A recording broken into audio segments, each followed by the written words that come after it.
And rolling. Alright guys, so I know this doesn't look as clean, but just wanted to reiterate, I have changed a few things. So here on the right side, I just have tap water that's aging. Okay, you can see I've done some measurements. So San Francisco water actually has a KH of about 60 and a general hardness of about 80. In contrast to rainwater, which my landlady actually collects, and I might have, you know, snuck into the garden and gotten it without her knowing. Redacted. Rainwater has KH and GH of 0, which is awesome because my next project, tricky project, is to spawn those licorice gouramies, which require very specific water requirements. Okay, anyway, so that's the storage area. You guys have seen that before, the staging area. Okay, so we have my 30-gallon and 20-gallon. This is the community tank. So all my growing bettas, domestic Betta splendens go in here. Lately, I've added a pair of Betta pallifina and some gouramies to it as well. And then, of course, there's the horde of endlers. It's okay, I can get the close-ups of it later. Anyway. Okay, just getting some variety shots here. Alright. And then down at the bottom, we have, over here, we have the Betta rubra community tank. Right now there's about 4 males and 3 females, and then 6 juveniles in the, there's a small container to the right. Okay, so, let's see. Charon, look at the room. Ah. It's so clean. Everything is so tidy and well organized. Yay. Yeah, you guys should have seen it 3 days ago. It's so much nicer. So, anyway, put this back on here. The glory shelf. The glory shelf. The honors. Indeed. Hard won. But anyway, I just did a bunch of water changes. Again, the water is yellow because they are stained with Indian almond leaf. Okay, so Indian almond leaf lowers the pH. There's no bettas in here. Okay, but we're looking at the water. Yes. Yes, they are stained with Indian almond leaf, lowers the pH, introduces humic acids and other things that bettas really like. Again, I have the partial carding technique that I really, really like. So the fish can only see each other about 1 centimeter at the top and the bottom. So you can see these males are quite happy. They are active. They are flaring at my finger even.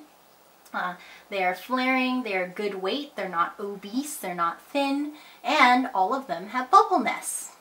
So for all you detractors that say bettas can't be happy in 1-gallon unfiltered jars, I beg to differ. Anyway, so these guys are all heated at 80. These guys are at room temp. I'm actually experimenting with breeding killifish in these guys, and I've been really successful. It's pretty cool. So I have McCurdy longfin, so Fundulapanchex gardneri nigerianus McCurdy longfin in here, a young pair. Hopefully his fins continue to grow. And Fundulapanchex gardneri from the Rayfield location. You can see how huge the female is. They have a spawning mop in there. And I've actually been collecting 5 or 6 eggs daily from them. So I'll be hatching them soon. Pair of rubra. And then this is a young Betta rubra male that just spit a bunch of fry. And what I've been doing is that the males in that community tank over there, I find them holding occasionally, and then especially when it rains. Hey, we got a guy holding here. Yes, I find them holding, and then I throw them into one of these jars. They spit the babies, and then I move the babies to Charon new fry tubs that I set up. These things here. So, there are about 25 from the first male and 30 from the second male. Little fry. You can't see them, but there's tons of them ogling me at the front here. So, these new little fry racks. Take your word for it. They're about 3 gallons each. Tons of plants, lots of brine shrimp. This one in the back is actually for the killifish fry. These are cool. They're stackable. they do well at room temperature, and so hopefully I can grow out the fry in here. And this is just a spare jar with spare plants. Okay, so this is the expanded Pygmy Sunfish setup here.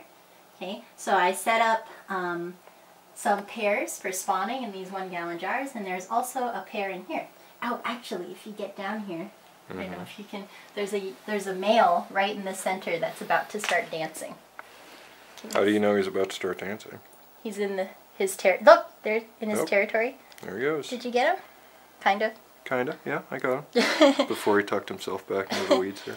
But yeah, so you want it to be pretty heavily planted, but I found that if you make a little like stage for the male, kind of in the front here, but you notice how it's surrounded by plants so they feel safe. But there's literally a little stage for him on top of that clay pot. The male will come out and display there. So you can kind of control where they display, actually. And then in here, I set these guys up about a week ago. A lot of plants. Oh, the adult, there's the big pregnant female on the right here. See? She's right there. They're not very shy, actually. This is also the 6th generation from Wilds.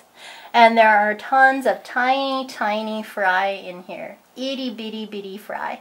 Tons of them. So after a while, I'm going to pull the parents, grow these fry up, and then put them in a spawn tub. This is the juvenile / adult community tank. There's like, I don't know how many pairs are in here, but okay, so the plants got a heyday too. So look at the they grew a lot more than I thought.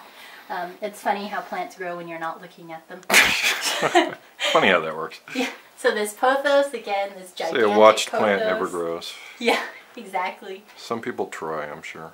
I know, they just sit and stare. Yeah. Time-lapse video would be cool. Yeah.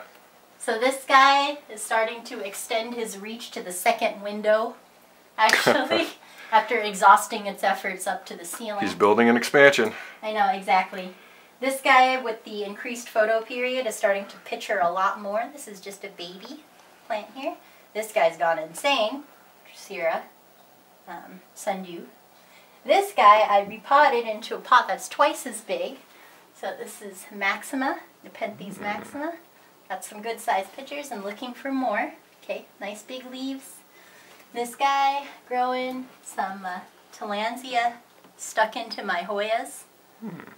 Okay. And, super fun, starting to flower. So here, I don't know if you can move the staghorn.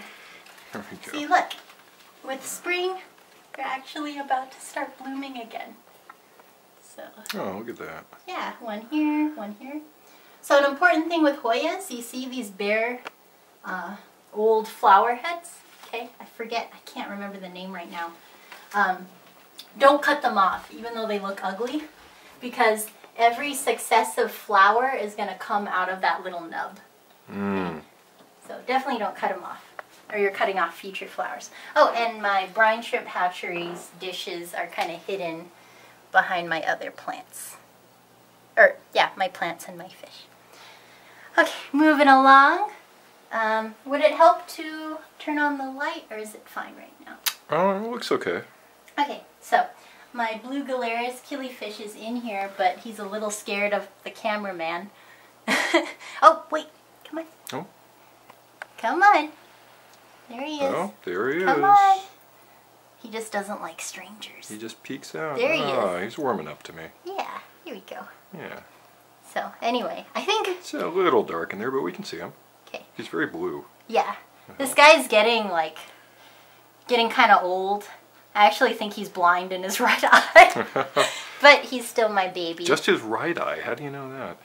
It's cloudy. Oh, okay. He's kind of old. He's like 3 years old. So, anyway. It's a pain to feed him. You have to drop the food like literally right in front of his nose, or he just won't find it. Too dumb to live. No, he's not too dumb. He's just getting old. That's mean. Past his shelf life. Hold on here. Oh. Let's see. Ah! Yay! he got it. Oh, he did. He went for it. Okay. See, Okay. he's doing fine. So, my most exciting new addition, okay, are these Peros vermenus. I'm not sure if I'm saying it correctly. Licorice gouramis, tweedy eye. It is very dark in there. I'm yeah, picking exactly. Up. It's supposed to be super Inky dark. blackness in those tanks. Does that help? It's a little better, yeah, but I think it's still, the contrast is so low that it's not going to pick up too much. It's okay. Yeah. I'll get some video of them a little closer, but yeah, these I am super excited about. Black water conditions. This is why I'm stealing rainwater from my landlady. They require basically 0 calcium, 0 general hardness, pH down to 4 for successful spawning. That's because the eggs are extremely susceptible to bacteria, and they die unless you have these really specific water conditions. I'm pushing the pH down as hard as possible with Indian almond leaf and alder cones. I figure if I was super successful at Betta Vertigala, licorice gourami should hopefully be really similar. I got 6 juveniles from when I gave a talk at the Greater Seattle Aquarium Society. Thank you. Olsons, Eric and Linda Olson, you guys are awesome. And these were bred by Lawrence Kent. 6 juveniles, I think they are large enough. Sponsored by Linda and Eric Olson. I think I can separate out the dominant male and female and put them in this tank. Hope for the best. So, and then some additional bettas in here. I'm trying to add more furniture to all the betta jars, slowly adding more furniture. These guys are covered up because in here I have some gorgeous Betta pallifina. Thank you, Ryan Richardson, again from GSAS. The male is holding. He's actually held twice before and spit them out. So I'm trying to like not have too much commotion there. I'm trying like not to touch the tank for 10 days. So we'll see what happens. And in here I have a pair of Crowntail Plakats. My first domestic spawn in a while. So pretty excited. We'll see if they do it. If not, I'll throw in another male. Yeah. And then my lovely shelf. Got some new fun stuff for the licorice gouramis. Got the TDS meter, so total dissolved solids meter. And then I'll be getting a pH meter soon. And this awesome infrared ray gun for instant temperature. It's pretty freaking awesome. It's pretty fun to play with, even if you're not measuring fish tanks. I can just like run around and take temperature, like instant temperature. I just stick it in my mouth when you're not looking. Oh. Anyway, that's my new toy. Okay, so, oh my goodness, I totally forgot. Dope. My worm bin. So, worm bin. This is a wine cooler that I don't have anything in. But anyway, this is where I culture my grindle and white worms, so you can see. Let's see. Grindle worms. I try not to feed black worms constantly, though it is very tempting. So grindle worms are excellent for your fish, as are baby brine shrimp, and black worms, try not to feed them too much. But for example, the Pygmy Sunfish and licorice gouramis, they will not take anything other than live food. So they're a little tricky fish, but they're totally worth it.